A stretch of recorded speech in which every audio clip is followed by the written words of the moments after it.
5 August স্বৈরাচারী সরকার পতন, শুরু নতুন পথে যাত্রা। যথাবিহিত আচরণ করিব। এর পরপরই রাষ্ট্র সংস্কারে সামনে আসে দুর্নীতি দমনের প্রসঙ্গ। ঢাকঢোল পিটিয়ে সংস্থাটিতে নিয়োগ দেয়া হয় মোমিন কমিশনকে।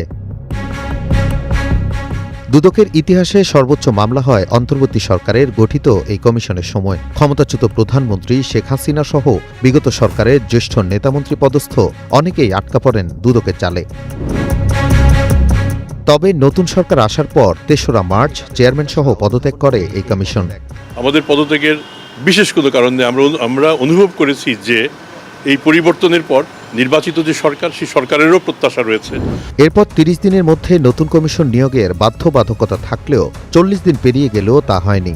নেই সার্চ কমিটি গঠনের উদ্যোগও। এ পর্যন্ত দুদকের ৭টি কমিশনের মধ্যে মেয়াদ পূরণ করতে পেরেছে মাত্র ৩টি।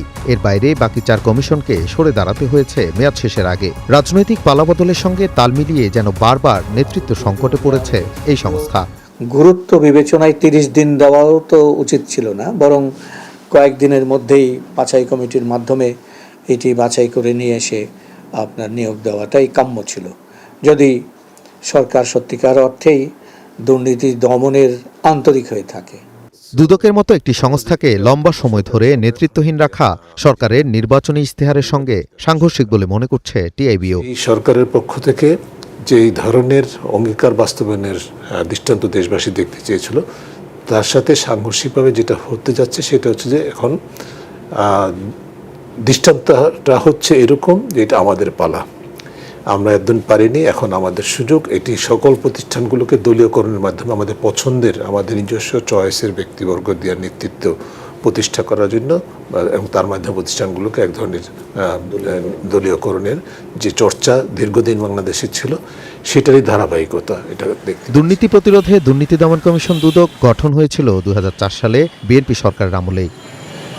দুর্নীতির বিরুদ্ধে রাষ্ট্রের সবচেয়ে গুরুত্বপূর্ণ সংস্থা দুর্নীতি দমন কমিশন দুদক, যেখানে সর্বশেষ চেয়ারম্যান এবং কমিশনারদ্বয়ের পদত্যাগের পর শুধু প্রশাসনিক জটিলতাই নয়, বরং দুর্নীতি দমন কার্যক্রমেও বড় ধরনের একটি শূন্যতা তৈরি হয়েছে।